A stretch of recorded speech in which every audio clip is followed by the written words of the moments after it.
Hi guys, welcome back to my channel. I'm so glad you decided to come back. If you're new, karibu sana. So for today's episode, I decided to go to the Bible. Yes guys. And in this episode, as you've seen, the question is, God, where is my Boaz?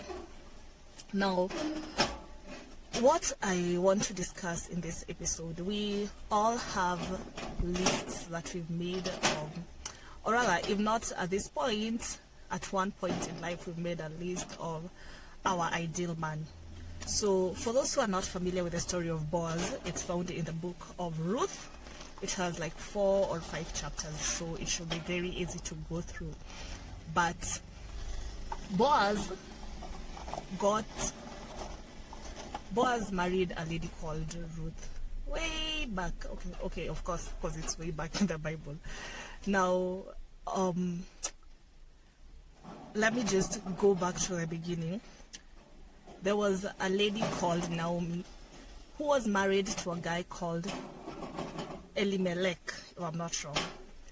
And they had 2 sons called Mahlon and Chilion. These 2 sons got married to 2 women, Ruth and Orpah. So the husband died, that is Elimelech, and then the 2 sons died, and Naomi was left with Ruth and Orpah. So she told them to go back to their ancestors, because to their home, because she didn't have any more sons for them to marry. Anyway, initially they were hesitant, but eventually Orpah went, and Ruth told Naomi, where you go, I will go. Where you die, your people will be my people. Where you die, I will be buried. Oh, where you're buried, there I will be buried too. In essence, she was stuck with her forever. So they went back to Moab, and while they were there, Ruth happened to be on a farm doing her chores, I think, whatever anyone would be doing in the farm, plowing, and Boaz happened to see her. Now, Boaz was a rich guy. He gives me the kind of Idris Elba thing. In my head, that's how Boaz looked. Like Idris Elba, very tall, very handsome, very fly. The guy anyone would easily fall for. So Boaz saw Ruth on the farm, and he asked one of his servants, who is that chick? Not in those words. But he asked one of the servants who that was, and the servant said she's Naomi's daughter-in-law. They came together, and she decided to stick by Naomi. So the Boaz asked the servant to call Ruth, and Ruth came and asked, she first of all salimiaed him and humbled herself. She was on the ground, according to the Bible. She lay on the ground and asked, who am I that you've chosen to favor? Something in those lines. But the question was, what have I done, basically, that a man like you will choose to see a woman like me? And Boaz said, I know, and you don't know anything about me. And Boaz said, I know everything about you. I know that you stuck by my mother-in-law and you left your people to be with a group of people that you don't even know. And long story short, they got married and lived happily ever after. So most of us nowadays, we ask ourselves, God, where is my Boaz? My tall, dark, rich guy. And the question I want to pose today is, what if God doesn't bring you a Boaz? What if it's Moses? Moses was a stammerer, but let's think how Moses would look like in present day. I don't know, honestly don't know. I just feel like he was a stammerer, a very tall stammerer. I don't think he looked bad, given that he was raised in money. I don't think he was looking very good. His only problem was he was a stammerer, and he wasn't as rich once he left Pharaoh's house. But he was a leader. He had leadership qualities. God used him to bring the people of Israel to salvation, to bring them to Canaan, and basically just save them. Moses played a very big role in saving the people of Israelites. So what if God doesn't bring you Boaz? What if he brings you Moses, a man with leadership qualities, very God-fearing and built on the foundation of Christ, totally believing in God and his ways, and his destiny is to lead people to greatness.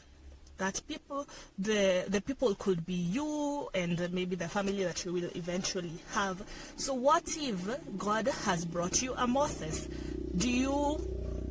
Are you so blind to the fact that you want a Boaz so much that you miss your Moses and you end up dying alone, or by ending up with the wrong person, basically? Or what about Abraham? Abraham was a man of faith. God made him to live without a child for the longest time, and then eventually he gave him a child and then asked him to sacrifice that child. But in all of it, he believed that God had a plan. So what if God sends you Abraham, a man of faith, a man who was given the whole world, and just God told him you will have as many children as the stars in the sky, so he was a father of nations? What if God sends you an Abraham? Do you miss out on Abraham because you're hell-bent on getting Boaz? I mean, are you that persistent and strict on your list that you would miss out a good thing because it's not what you have in mind? Or Joseph. So Joseph, to me, let's just play around with how we think these Bible figures look like.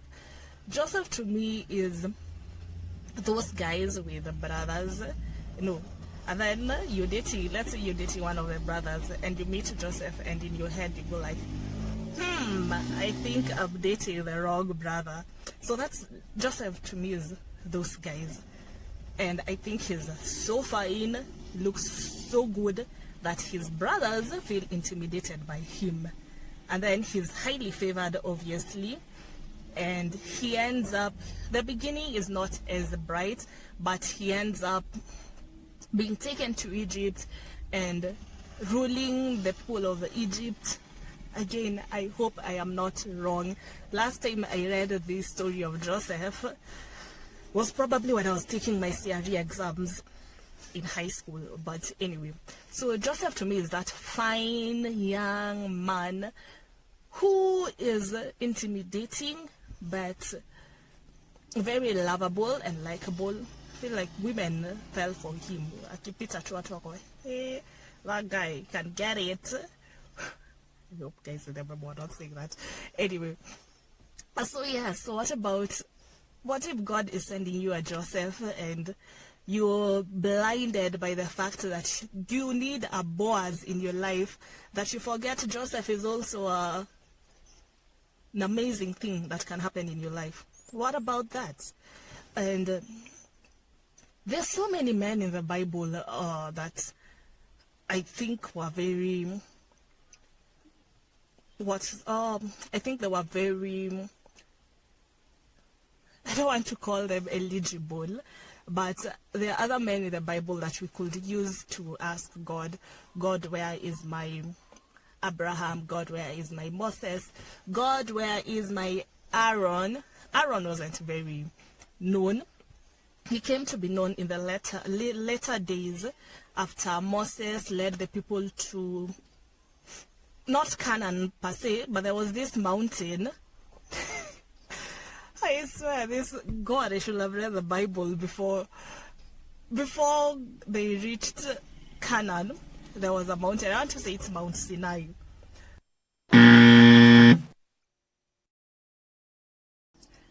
I'm not quoting and quoting. This is how the conversation goes in my head. It's been real. I'm so glad you brought people to this place, but this is as far as you go. So now from there, Aaron will take over and lead the people onto the great land. So Aaron's story comes way after Moses, but somehow it's very significant because if he's the one who takes the Israelites into Canaan. So guys, I just got home and realized, as I'm watching the video, realized it's Joshua, it's not Aaron. Joshua led the people of Israel into Canaan, and I mean, I should have known, considering Rao ile time walikuwa wanajiita Joshua. But anyway, guy, what? I think I need to revisit my Bible. Anyway, moving on.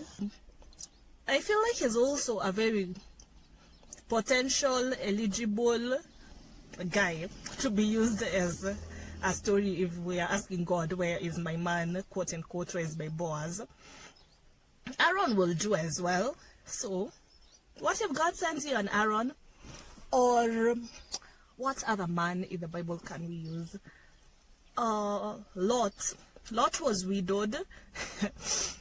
Was he though? Oh no, Lot was not widowed. Oh my God, scratch that. Lot's wife turned into a pillar of salt, and he had 2 daughters that used him, actually just stripped him. But what if your man is a man of faith like Lot, and he's left his people behind? Not his people, okay, his wife, his pillared wife behind. Basically, what if your Lot is a guy that just doesn't fit them ideal? Cause now Lot is those older guy. Let's say he's old. He's a little bit old, not as old as Abraham, but he's old, and he's okay. I feel like he's those old men that age very well. So he has 2 daughters, but his wife is not in the picture. So what if that is the man God has for you, and you're hell-bent on Boaz? So according to the story, first of all, something I left behind, Boaz was a single man, and yeah, so that is what I want to say. He was single.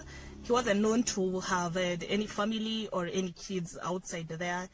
Basically, Boaz was ideal. He was that guy, you know, that guy that we would all want to be with. So what if God sends you a Lot, and Lot is not in your plans? What I'm trying to say is there is so much that we can do as human beings, and then there's God's plan.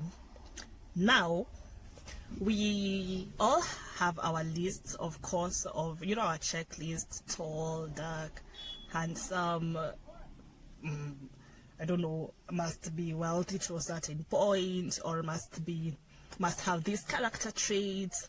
We hope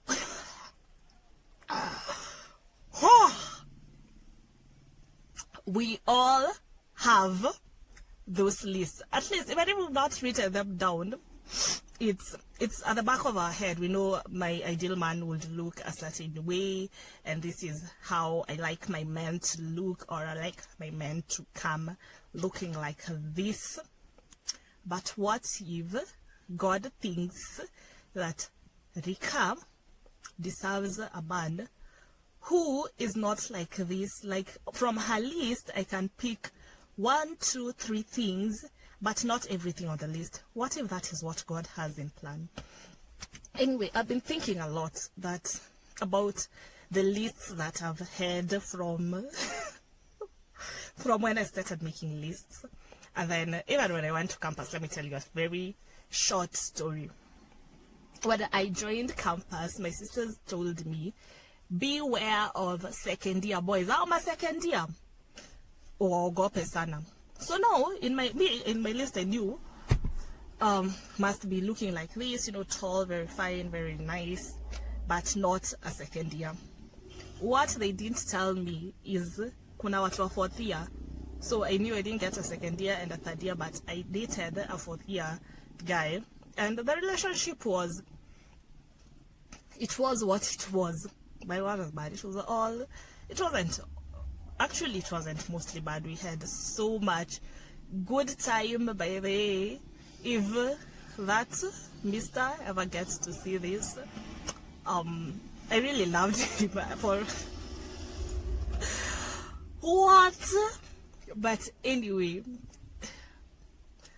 long story short, I have, by the way, he really fits the list. That guy fits the list, by the way. And so I had seen a future with him. I was seeing how we'll have now tall babies, very handsome, because I mean, look at me and him.